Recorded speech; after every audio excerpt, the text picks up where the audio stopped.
Today, let's explore addictions.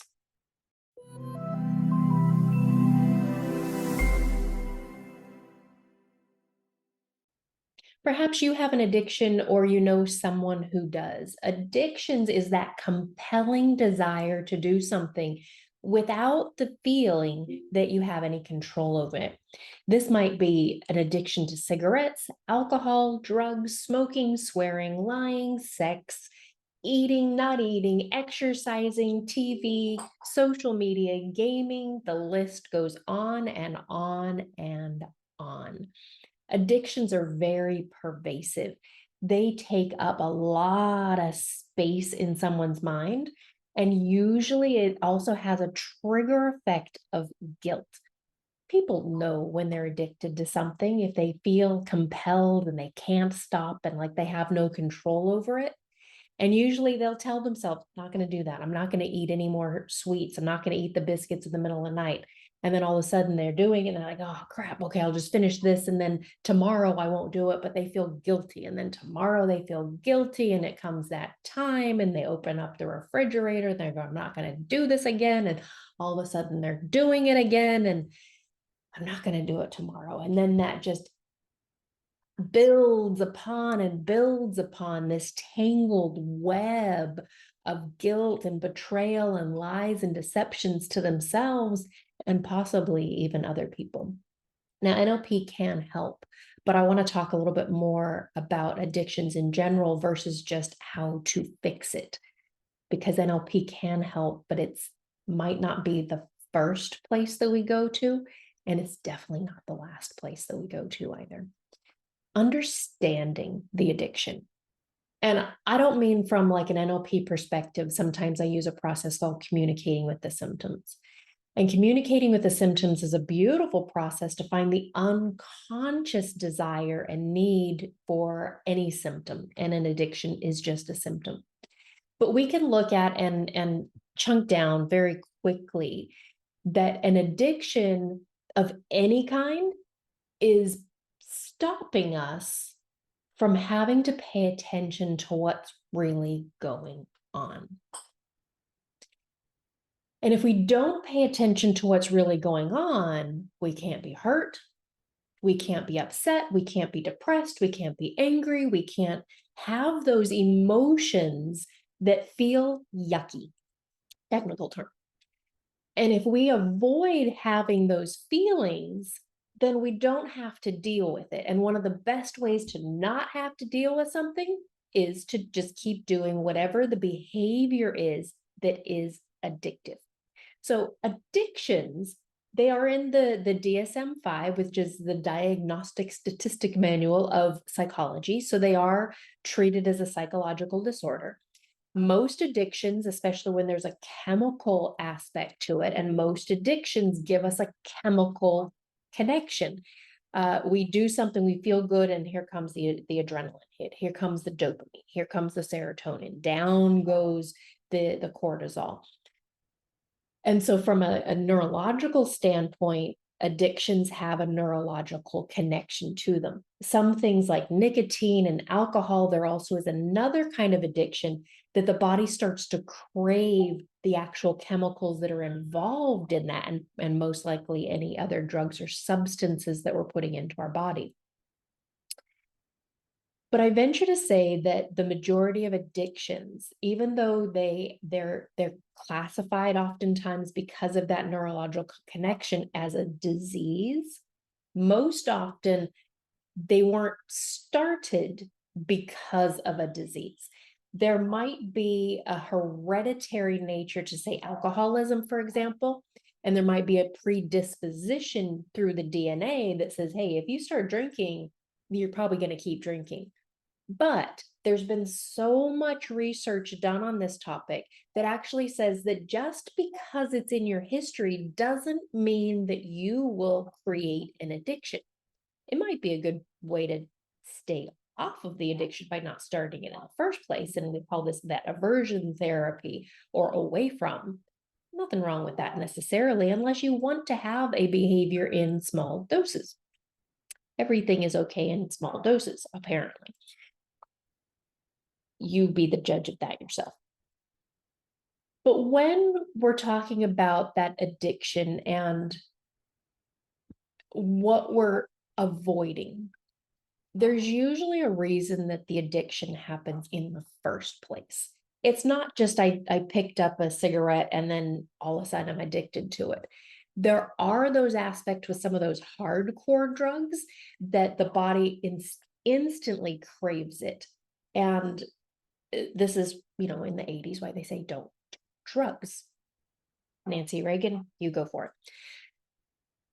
But those big drugs, they do have that chemical effect that the body just craves it instantaneously. And that's why some of those addictions to painkillers, meth, and the like are so big and so mystified.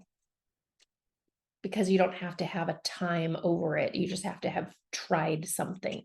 And doesn't necessarily have to be anything wrong. It's just we need that. But then I'm also going to go back and go, okay, well, why did you start it in the first place? The first time you did that hit of meth, what was going on for you? Were you just recreationally having fun, or were you trying to avoid something and trying to numb something out? Because those are two different things. If we're trying to avoid something, numb something out, not go there, not deal with it, this is that aspect of that I'm really talking about. If same thing with painkillers, sex, drugs, lying, food. What is it covering? Where do we not want to go? And that's what first needs to be addressed.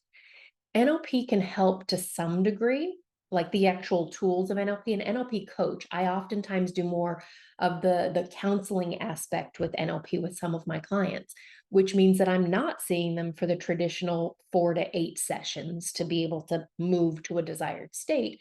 I'm working with them for months because we have to first talk. And this is that therapy side, the counseling side, the understanding, the being able to express, explore, and find. And so many people with addictions go, no, I'm strong. I can do this. I'm just going to stop smoking. I'm done. I'm just going to, stop eating chocolate. I'm done. But they don't, because they're giving up in that cold turkey way without actually addressing what's below the surface. And there's a root cause for everything. So again, my question is, what is the addiction covering? Where are we trying to not go? What are we covering up? Because if we cover up the fear, the apprehension, the doubt, the shame, the guilt, the frustration, the sadness, if we cover it up, it might look better to the outside world. It might feel better, perhaps. But I would like to tell you this, that strong emotions, the peak of a strong emotion only lasts a very short amount of time. And we can only hold on to one feeling for about 2 or 3 minutes, and then it dissipates. It might come back, but it dissipates. So this is where I would encourage anyone that is suffering from an addiction, has an addiction, knows somebody that has an addiction, works with addictions, don't try and move through it fast. Try and understand it. Learn how to manage it, learn how to feel, and work with somebody, talk to somebody, figure out, where do these patterns come from? What are you trying to avoid?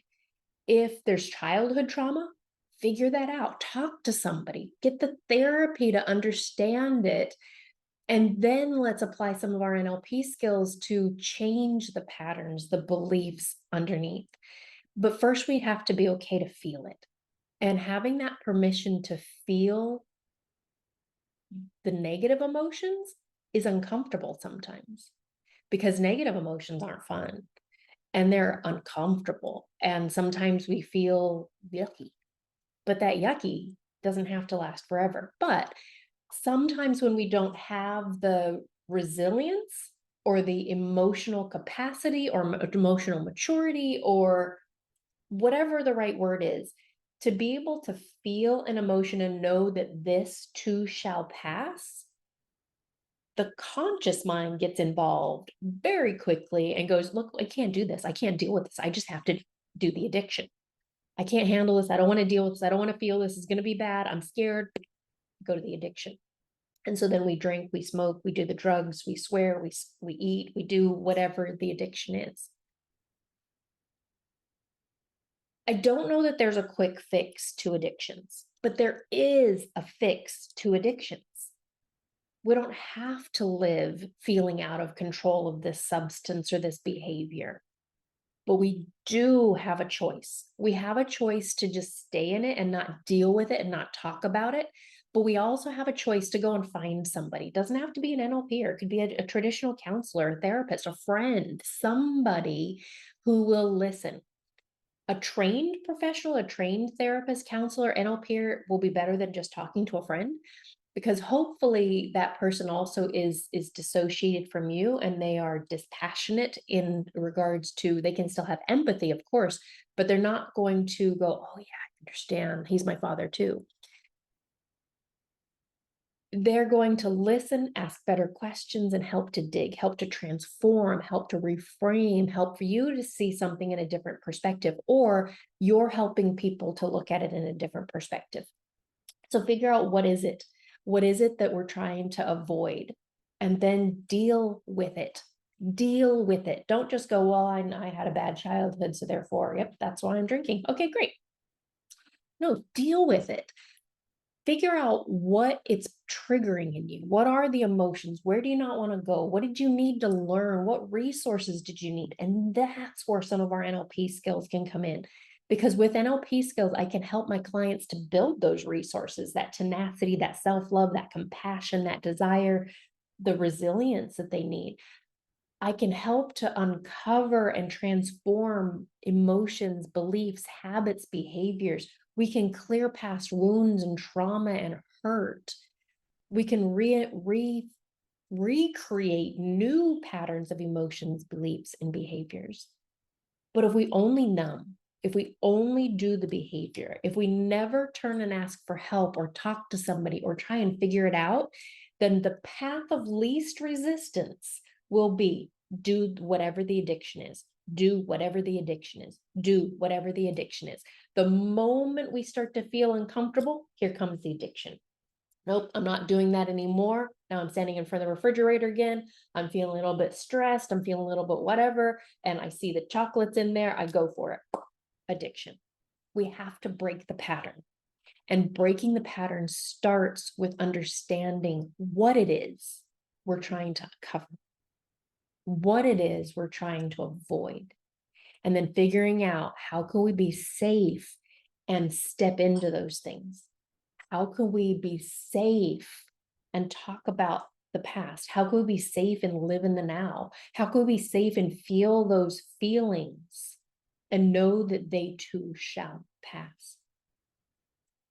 If this is you and you need some help, reach out to me, reach out to someone and get some help. From an NLP perspective, there's lots that we can do, but first, we can't mask it. We can't just change it. We can't just snap our fingers and the addiction is gone, because there's something there that created it in the first place, more than just habit, behavior, neurology. What is it? If you are an NLPer and you help people slowly, help to dig, help to understand, help to uncover and build resources and clear old wounds and past history, and then start afresh, slowly, my friends. Addictions, we don't have to have them. They are oftentimes very ingrained, very involved, and very pervasive in life. They don't have to be. We have a choice. And I'd like to remind us all that a choice is better than no choice.